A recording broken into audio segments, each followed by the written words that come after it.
Students, good morning to everyone. Today I want to discuss you about the new education policy 2020। आज मैं बात आपसे करने वाला हूं कि जो नई शिक्षा नीति आई है उसके बारे में आप कुछ जाने। नई शिक्षा नीति 2020 में आई थी और उसको लागू किया गया 2023 से। तो इसका मुख्य उद्देश्य है कैसे हम छात्रों को रोजगारोन्मुख बनाएं। ये शिक्षा आपको इसलिए दी जा रही है कि सारे बच्चे पढ़ लिख करके रोजगार में आ जाएं। इस शिक्षा का अपना अलग अलग पहलू है और नई शिक्षा नीति में और जो शिक्षा बीत गई उसमें बहुत भारी अंतर है। आज मैं आप लोगों को जानकारी दूंगा कि कैसे कैसे आपको नई शिक्षा नीति में और प्राचीन में अंतर है। अब देखिए, ये आप जो देख रहे हैं 4 वर्षीय बीए, बीएससी, बीकॉम, ये जो बीए की जो कक्षाएं चलेंगी आपको अब 4 साल का आपका बीए होगा और इसको हम लोग सेमेस्टर वाइज परीक्षा लेंगे। पहले था ओल्ड, उसका नाम था ओल्ड कोर्स, अब ओल्ड कोर्स हो गया। इसमें जो बीए था वह सिर्फ 3 साल का था, 2 भाग में बांटा गया था। तो जो पहला भाग है BA, BSc, BCom part 1, BA part 1 या बीएससी पार्ट 1, पार्ट 2, पार्ट 3। इसमें दो तरह का इसमें दिया गया था सब्जेक्ट। एक था बीए ऑनर्स और फिर जो बच गया था इसको कहते हैं सेकेंडरी बोलते हैं, इसको बोलते हैं प्रतिष्ठा, इसको बोलते हैं सहायक विषय। आप देखिए, जो सहायक विषय था और मुख्य जो विषय था उसका नाम था ऑनर्स। अब ठीक उससे अब उल्टा हो गया, इसका उल्टा हो गया है।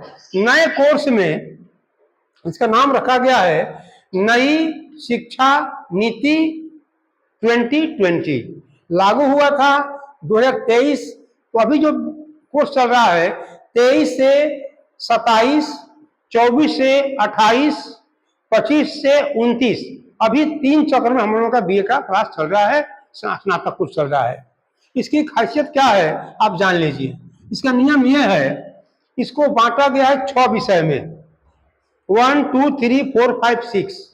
आप लोग ओल्ड कोर्स कोई पढ़ा है, कोई कुछ पढ़ा है, कोई कुछ पढ़ा है या सीखा है, लेकिन अब आप लोग बीए सेमेस्टर 1 में चले आए। अब इसके लिए नियम क्या है, एमजेसी का मतलब है मेजर कोर्स, इसका नाम है मेजर कोर्स। इस दूसरा का नाम है माइनर कोर्स। ध्यान, जो 2 विषय है, ये जो एमजेसी है ये इक्विवेलेंट ऑनर्स के हो जाएगा। जो ओल्ड कोर्स में ऑनर्स था उसी के पैरेलल में हो जाएगा मेजर कोर्स। अब ये दूसरा नाम हो गया माइनर कोर्स। तीसरा का नाम है मल्टी डिसिप्लिनरी कोर्स, तीसरा हो गया। चौथा का नाम है एबिलिटी इनहेंसमेंट कोर्स। 5वां का नाम है स्किल इनहेंसमेंट कोर्स। 6ठा का नाम है वैल्यू एडेड कोर्स।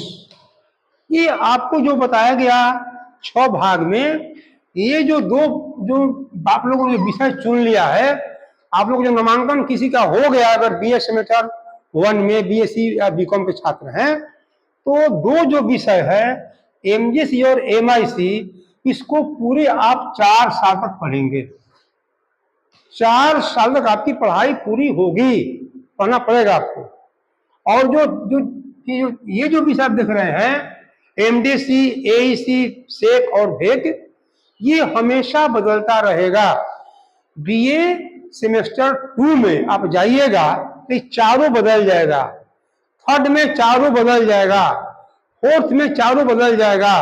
लेकिन जो एमजेसी है, जो एमआईसी है, ये 4 साल तक आपको कंटिन्यू पढ़ने की आवश्यकता पड़ेगी।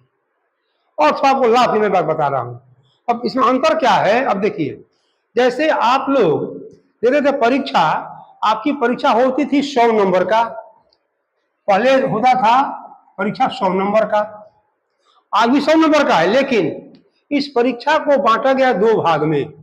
पहला का नाम है इंटरनल एग्जामिनेशन, ये होगा 30 नंबर का। इसकी परीक्षा आप जहां जिस महाविद्यालय में जो नाम लिखाए हैं आपकी परीक्षा हो जाएगी, वहीं सर आप परीक्षा लेंगे। इसका नाम है एक्सटर्नल, इसका हिंदी हो गया बाह्य परीक्षा।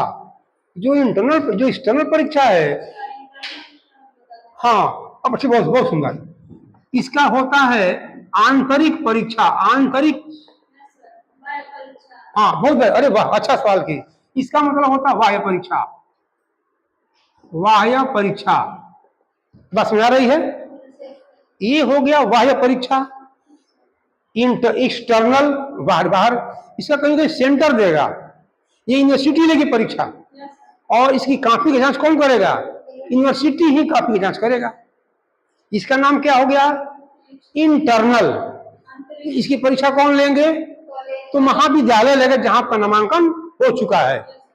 और कॉपी की जांच कौन करेगा, नहीं नहीं नहीं, इसकी जांच जो है उस महाविद्यालय के प्रोफेसर लोग जांच करेंगे। किसकी जांच करेंगे, इंटरनल का। हाँ ये बताइए कितने नंबर का होगा, ये कितने का होगा, तो 70 नंबर की परीक्षा के लिए विश्वविद्यालय अपना हैंडल करेगा।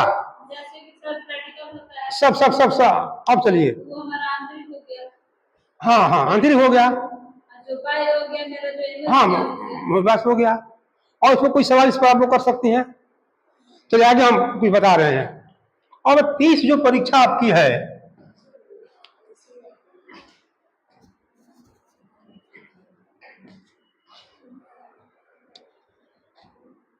ये है आपका इंटरनल। अब इसकी खासियत क्या है, इसकी विशेषता क्या है, इसमें 15 नंबर का ये पेपर होगा, ये होगा रिटेन, हो गया 15 हो गया। अब आइए 5 नंबर का ये हो गया अटेंडेंस, अटेंडेंस हो गया 5 का हो गया। और 10 नंबर का क्या हो गया जी, नहीं असाइनमेंट हो गया। याद कीजिए असाइनमेंट में आपको मिलेगा कितना अंक, 10 अंक। और 5 नंबर की क्या आपका होगा, आपका अटेंडेंस हो गया, आपका पर्सनालिटी हो गया, आपका अनुशासन हो गया। आपको देखेंगे प्रोफेसर लोग ये छात्र अच्छा काम कर रहा है, बढ़िया है, तो कुल मिलाकर के आपको जो 5 नंबर मिलेगा इसको बोलते हैं आपका पर्सनालिटी के अनुसार आपको मिलता है। आपने क्या अच्छा महाविद्यालय में किया तो 5 नंबर ये मिलेगा। 10 आपका जो है, हर छात्र को असाइनमेंट लिखना जरूरी है। असाइनमेंट में 10 और तो 10 5 ये आपका 15 हो गया। तो 15 और प्लस 15 कितना आपका हो गया, ये 30 नंबर हो गया। और रही बात प्रैक्टिकल की, तो प्रैक्टिकल के लिए यूनिवर्सिटी, ये जो बोर्ड आपका है, ये आपका जो है विद्यालय महाविद्यालय है, वे प्रैक्टिकल लेगा किस किस विषय में, जैसे आपका साइकोलॉजी हो गया, ज्योग्राफी हो गया, हाँ फिजिक्स हो गया, बस हो गया, बस इसकी जो परीक्षा आपका महाविद्यालय अपना आप दे पाएंगे। चलिए और साहब आगे कुछ बात सीखा जाए। जब आप लोग बीएससी बीकॉम जब कर जाइएगा, 4 साल पूरा कर जाइएगा, तो आपको बीएड करने के लिए, बीएड कितना दिन का होगा, नहीं सिर्फ 1 साल का। आपका जो बीएड है, बीएड हो गया 1 साल का हो गया, बीएड हो गया, हाँ विषय पर है। बीएड आपका किस साल का हो गया, सिर्फ 1 ईयर। अब आप बताएंगे अब आपको एमए करने का मन है, एमए कितना हो गया, अरे वाह भाई वाह 1 ईयर हो गया। तो आप ही कर सकती हैं, फिर भी वही 1 साल नहीं लगेगा। तो नए कोर्स में ये सब बदलाव पहले से आ चुका है।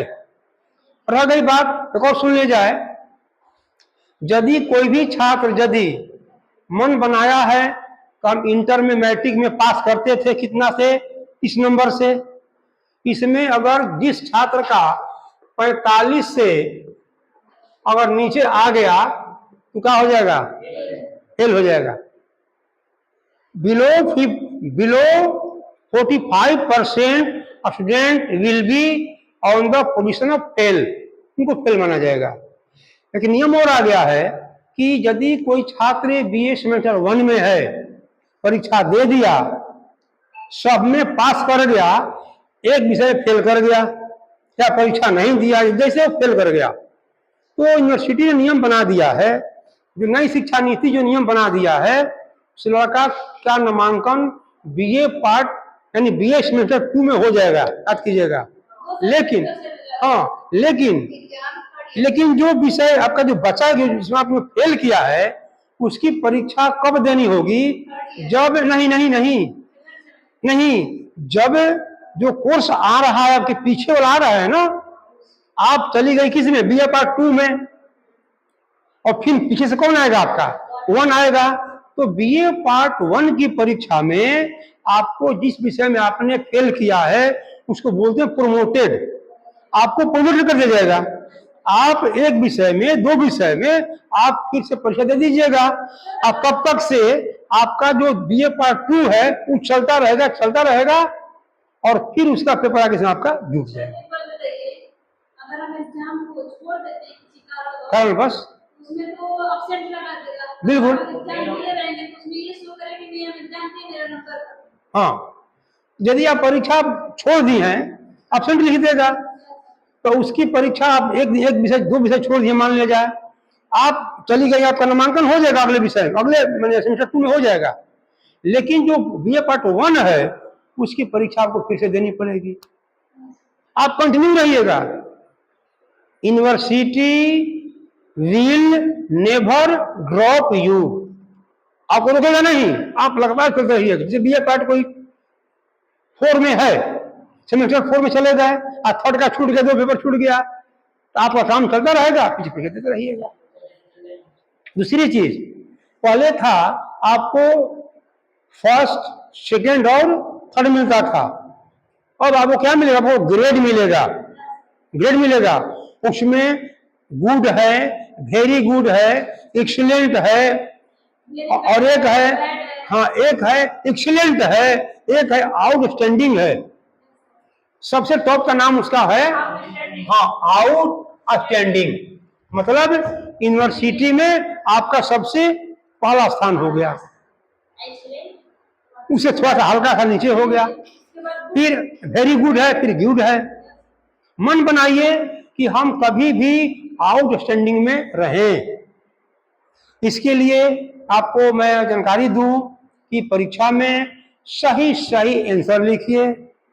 परीक्षा में कॉपी मिलती है 16 पन्ने की, देखिए कि मेरा कितना अच्छा राइटिंग अच्छा बन रहा है। सभी लड़के लिखते हैं, मान लें कि परीक्षा में कभी आप देखा देखी छोड़ दीजिए, गेस से मत पढ़िए जरूर गेस से, मोबाइल से पढ़िए, लेकिन आपका खुद का नोट्स होना चाहिए। If you right your answer by the source of your own note, अब नोट से you will get outstanding marks तो आपका नंबर बहुत अच्छा मिलेगा। तो इसी के साथ अगली कक्षा हम फिर बताएंगे क्या क्या हम लोग करना होगा। ठीक है, जय हिंद, जय भारत।